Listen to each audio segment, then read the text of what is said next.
Welcome to episode 18 of Taker Points. My name is Ronan Scott. This week my guests are Cahal Carvill and Conleith Gilligan, the former Derry player and the current Kilcoo coach. Big topics this week are the National League. We've got a full round of games this weekend, but we want to look back at the big issues from last weekend. And one of the big issues was the Tyrone story of Cahal McShane and Conor McKenna coming back from Australia. He cited homesickness and family issues.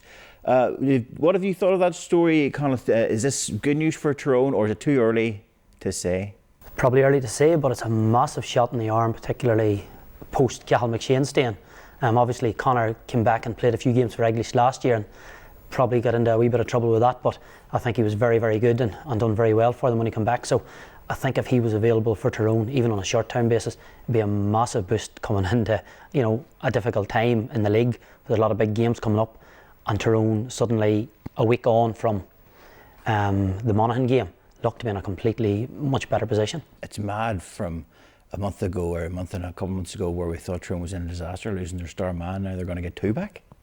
Well, it'll be interesting to see, and I think there's a lot of conversation about when McShane was going, and now that Conor McKenna is back in Ireland, that they were saying, well, is he actually up to speed in terms of the GAA, and can players come back with the high profile ones, Tommy Walsh, and people say he was never the same player, but when you look at the stats, out of the 36 players that actually went and played test games out in the AFL, 12 came back and won All-Stars, which actually, when you look at the figures, it suggests that Conor can come back and play at the highest level. And obviously, when he was a minor, he was one of the best players in Ireland at the time, phenomenal athlete. And if he was to come into the Tyrone setup, I think it's going to be a massive boost for Tyrone, and you would go to watch them play just to see how he gets on his own. Having McShane back, giving his full back into Tyrone, I think it makes them one of the contenders for the All-Ireland this year, and I think it's exciting times ahead for Tyrone. Tyrone were in the news last week with regards to the Kerry game and the Clifford incident and the sentence off. What was your take on that game, Cahal? Well, I think it was a great result for Tyrone first and foremost, and taking it to Eden Dork as well. I think played into their hands. Omagh obviously has had its issues previously, but I think that was a smart move.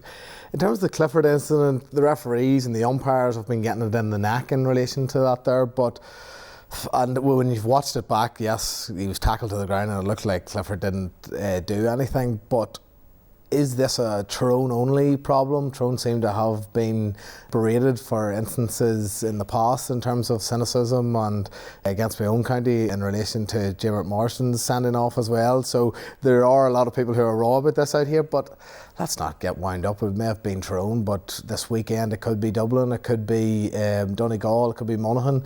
It's as part and parcel of the game, and it's up. The onus is on maybe the referee or the umpire to get that right. When two players come together, it shouldn't automatically be a yellow card. It should be get up and quit messing, get on with it, guys, And I think the failure was with the referee. I think Mickey Harte has come in for serious criticism, but at the end of the day, it was a smart move, I thought, from Harte, cynicism or not, and it got them over the line with a vital win, and they'll be looking forward to next weekend, and all the murmurings and crying about that incident last week will be gone. Yeah, Mickey does love to have a narrative against his team, and can create that sort of siege mentality. Yeah, and there's a lot of managers. Look at Mourinho, he's famous for it, crying about everyone's against us. He had it when he was at Chelsea, and there is that siege mentality against, and the northern teams more than most use it to their advantage. So I think he'll be reminding the players of that, and having McShane back, all the criticism and the hyperbole around that there,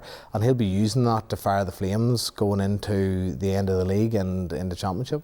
Kerry must be so annoyed. They drew with Dublin and then they lose to Tyrone by a point. What was your take on the game, Conor? Yeah, look, I was listening to the game on the radio because I was travelling from the Derry game, and then I'd seen the incident back, and look, the clip looked unsavoury. But again, it's very hard to judge what happened because you only see that small snapshot, and it's a case of saying, well, we don't know what happened before it. But look, let's call it as it is. Clifford was probably taken out in that sense. Corner forwards, full forwards, don't go looking for it. But more often than not, they're fit to handle themselves. I think Mickey Harte was blamed very unfairly. I think Ben McDonald coming on, there's so much happening on the sideline. Managers and coaches don't have time to be getting into who's got a yellow card, go you and take a yellow, that'll give him a second. Like, I think anybody thinks like that probably hasn't been on a sideline under pressure long enough. So I think it was just something happened. I don't think it was premeditated, but I do think, Ben went in and probably wanted to stamp his authority. And again, look, I've done it in the past. There's somebody giving you a wee bit of trouble and he's pulling and hauling and the ball's coming your way, you grab him, wrestle him to the ground, and the referee's going to come in and flash 2 yellow cards regardless of who the aggressor is. So look, it's happening. It's not new to Tyrone, but I think probably the fact that it happened to David Clifford, who is the poster boy of the new modern forward, probably made it look worse and brought it to the attention. But this is happening week in and week out everywhere, and I think it's very unfair to slit Tyrone for that, because you would have seen something similar in probably every high-end game that happened across all 4 divisions that same weekend. It'll be interesting to see later on in the year. I'd say Clifford has learned a lot and sort of said, well, if this happens again, I'll be standing my ground and you'll know all about it coming on to me, so I won't be on the ground again, and he won't even be in that situation. So the guy's only 21, that's another learning curve for him, so take the positives out of it, isn't that right? The result against Kerry makes the league, the Division 1, quite challenging now. The other issue was the Monaghan Dublin game and how much time was put on. I was watching that in Limerick and we couldn't hear the commentary, but it just seemed crazy how long it went on for. It's been dealt with quite a lot now. What was your conclusion, Conleith? You were saying earlier that you thought it was fair enough the amount of time, but it just didn't seem that way when you were watching. Look, refereeing is so difficult now, and they're now having to manage all this time as well, and I think it's probably unfair. But from the perspective of the game, there was a lot of stoppages within the 5 or 6 minutes that he had said he was going to play. I think from a Monaghan perspective, probably they were looking not to go, but I'd heard different people from Monaghan on, and I don't think anybody had any real complaints. But I think just on that, the timing is one thing, but the Monaghan performance was something else.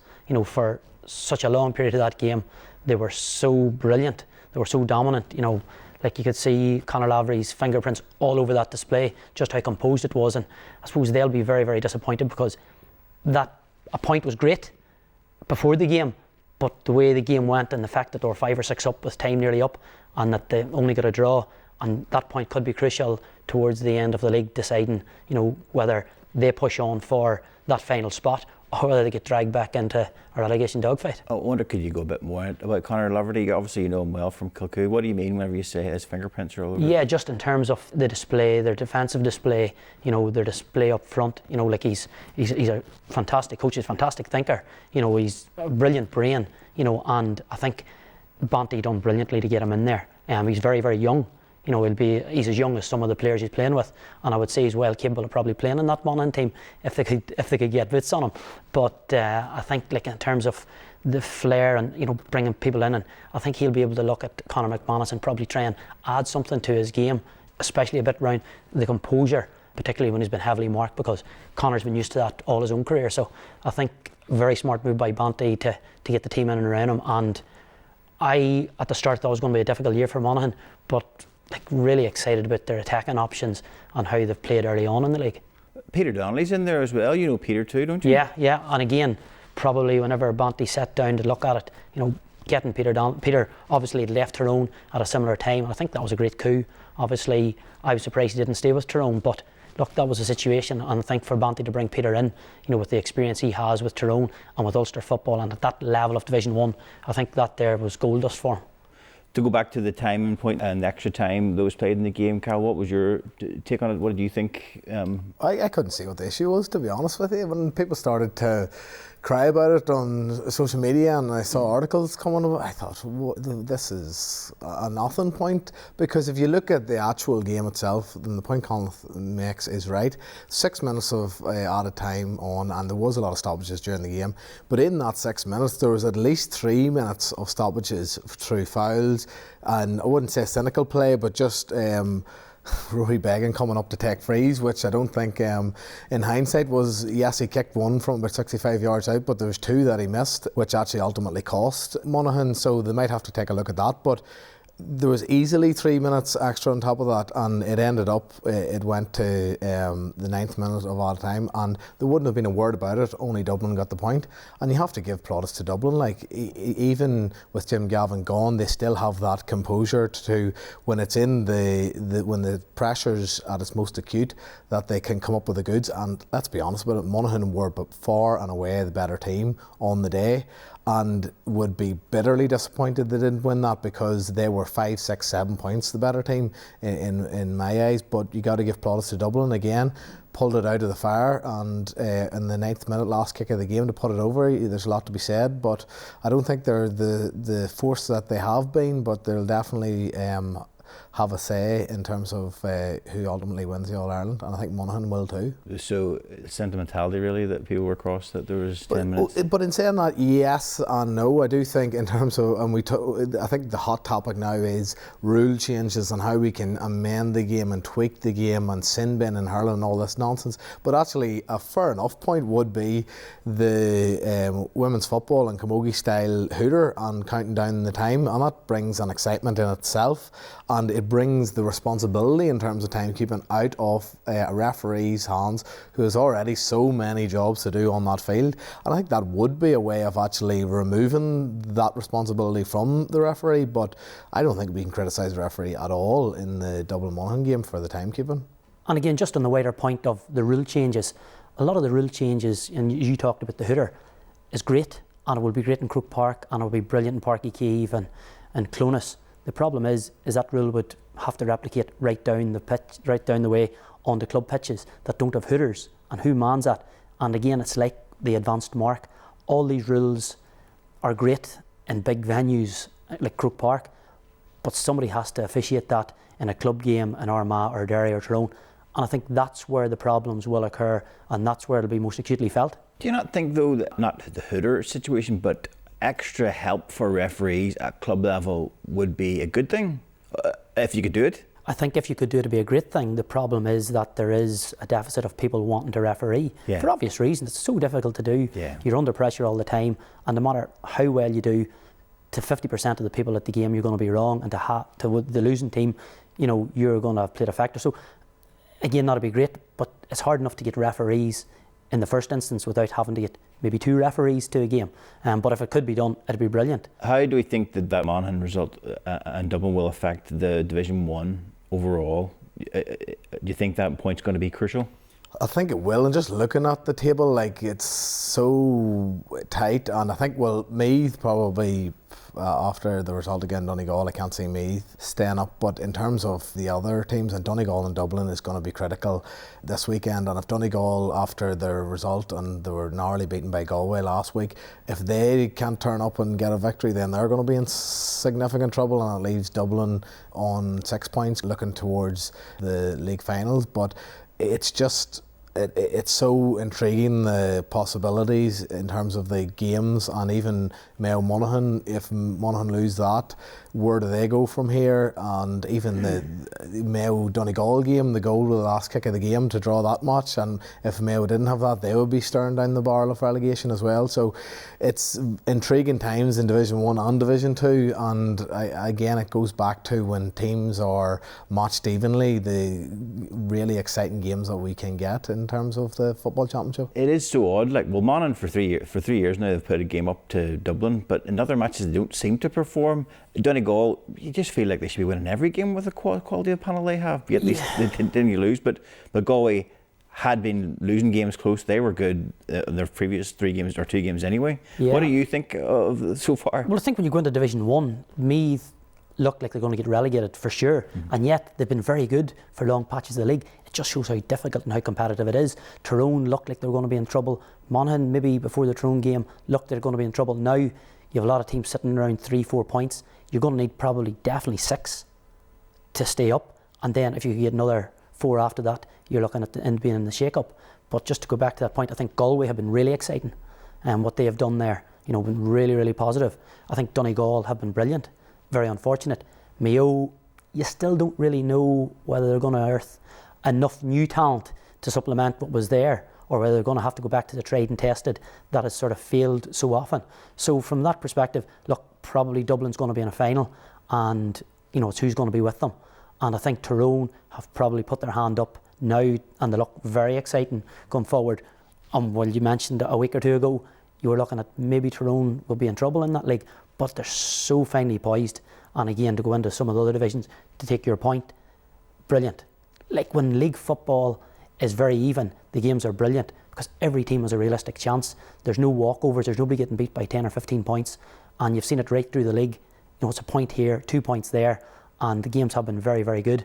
In Division 2 and Division 3, what have you thought of the likes of Armagh or Cavan or and again, Division 2 and 3 are probably the most important divisions in the league this year because of the Tier 2 Championship.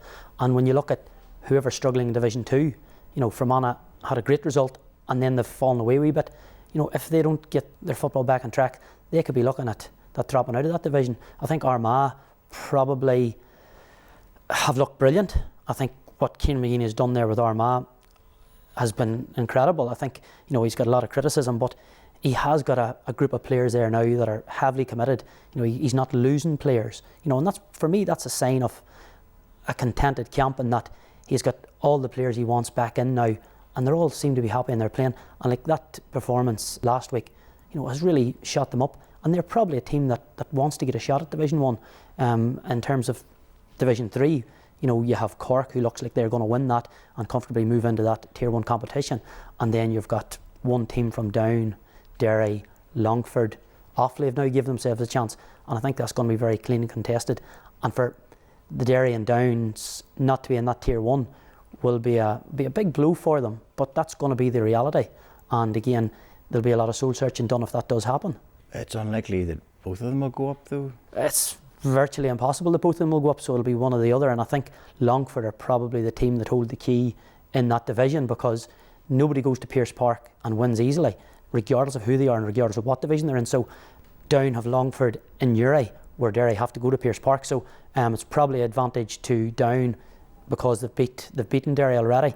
But I think Division 2 is so finely poised that there will be teams take points of each other. And from that perspective, all the games right to the end will probably go to the wire, with Cork being that team that comes through. And in Division 4, I think Antrim have probably a good story to tell. And I think Michael McCann coming back in is probably very, very clever from Lenny Harbison, because Paddy Cunningham's in there.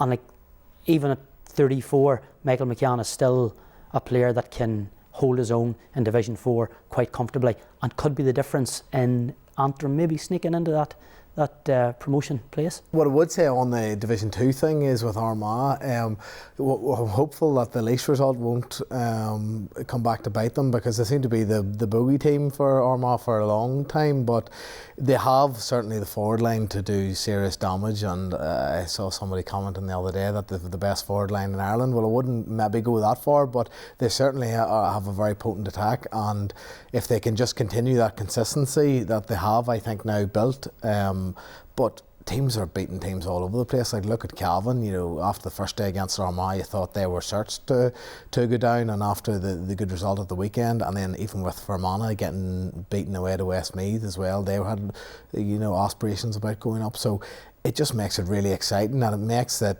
you're really interested in the league as to what's going to happen and who's coming up against who. And it's great in terms of the spectators.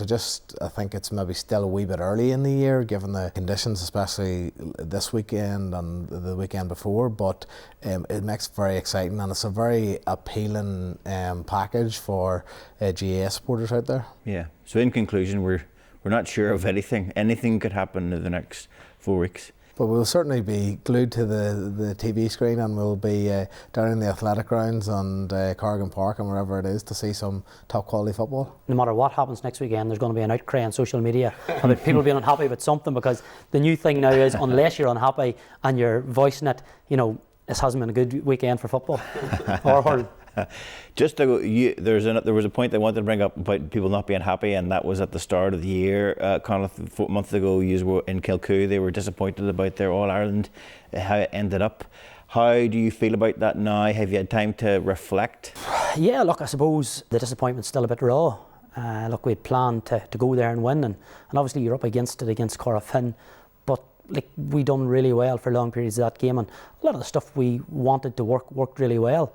Look, we probably kicked a few too many wides on a game like that, and that ultimately cost us. And once we went into extra time, the fatigue mentally and physically of probably being at 14 men showed.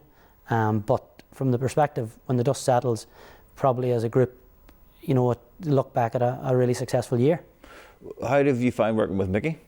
Like working with Mickey's great. I suppose Mickey was the person that Kilcoo wanted, and then Mickey brought me and Paul Devlin with him. So from that perspective, getting somebody in there that all the players believed in and wanted is a massive boost, because it just makes everything so much easier. And the thing about Mickey is he's so good with people. And from our perspective, all we really tried to do was take obstacles out of the way for the players, and that they could be the best they could be and see what it took them.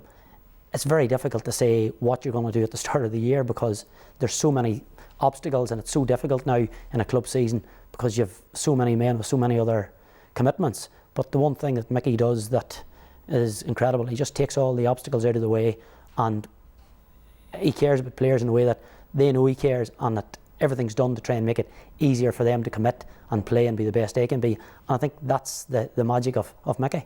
Yeah, and yourself, I should have said Mickey Moran. Yourself and Mickey are going ahead then again this year, and you've got a plan together for going forward, or is it too early to talk about that?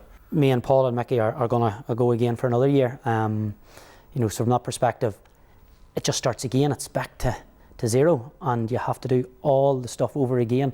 And that's daunting in itself, because whenever you get into a crest of a wave and you win games and everything's going brilliantly, but then when it stops and you lose, and then you're back the same as everybody else, and there is no real advantage anymore, because everybody's watched you now for numerous games, and the competition know you much better than they did a year previous. So from that perspective, everybody else has an advantage over you, because you have to start from zero, and they all know exactly what you're about. So, but from that perspective, look, we're excited to get at it, and it'll start very soon again. God, I don't know if anybody doesn't know who Kilcoo are, like, if they've been in Ulster for long enough. I'd be interested, Conleith, when you look back on I suppose your time in management, and you're sort of at an early stage in your coaching and management career, but as I suppose management group, and then in terms of the team, would you look back and say we are net positive in terms of the year, or does losing on the final day result in it's a net minus? I haven't lost an All-Ireland club final myself.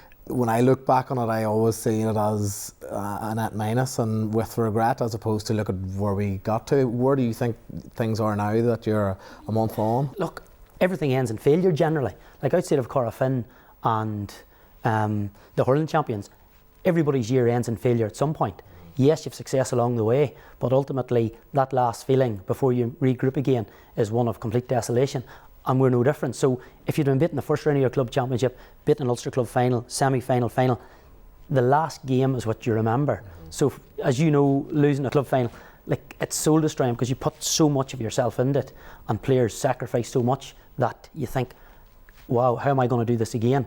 But once you get a week or two into it, that all disappears, and Kilcoo will look back and say, look, we won in Ulster, great result against Ballyboden, came up a wee bit short, but it's the learnings. There's so many things that I suppose everybody would do differently, but you have to be in the position to learn those lessons. And look, it's a hard place to learn a lesson in a final, but as long as you can take them things away with you, you're never really beaten. Do you use much lessons you learned from Derry in their runs to Ulster and All-Ireland? Yeah, I do, of course. All the obstacles that Kilcoo had faced, and all the pitfalls, like, we had been through it as well in Ballinderry. And again, I suppose we were lucky in that we won in Ulster and All-Ireland at our first attempt, which took the pressure off the next year. So it just left Ulster very much a lot easier. Winning Derry was always the hard part, because you're under pressure all the time to not mess up effectively.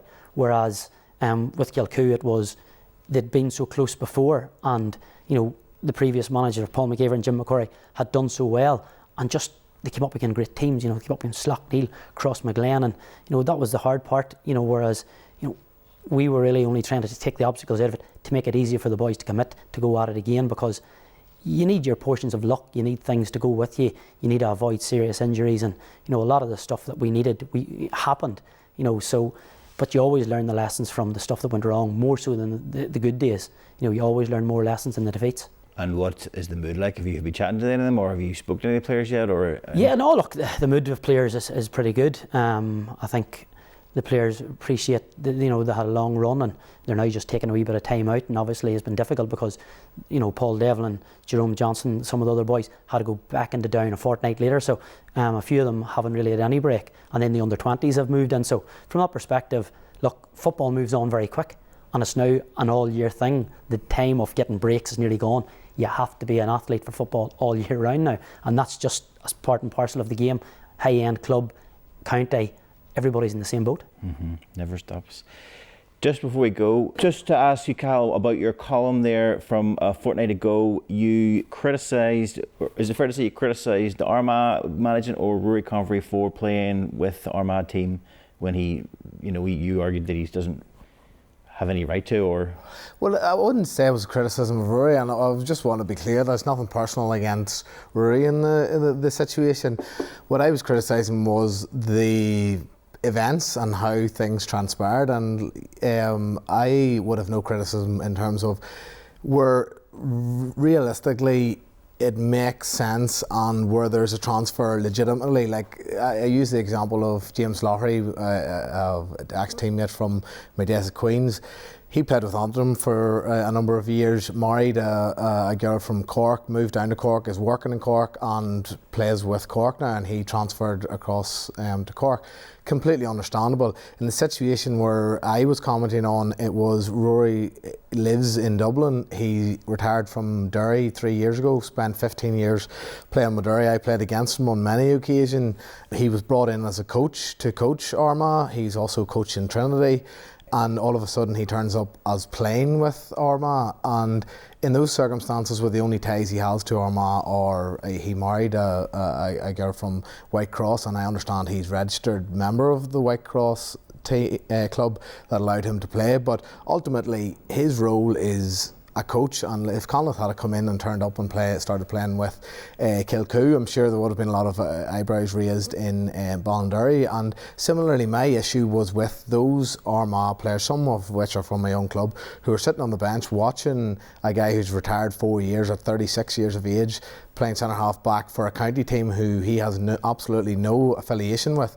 It's nearly akin to some of the resettled players playing, the South Africans playing with Ireland in the rugby. It's completely alien. Shawnee Johnson was completely criticised for it, yet because it's hurling and maybe it's a weaker county, that it was just brushed under the carpet and no one said anything about it. And I think what made it a story was the reaction of the Armagh management, which to my mind was completely overblown.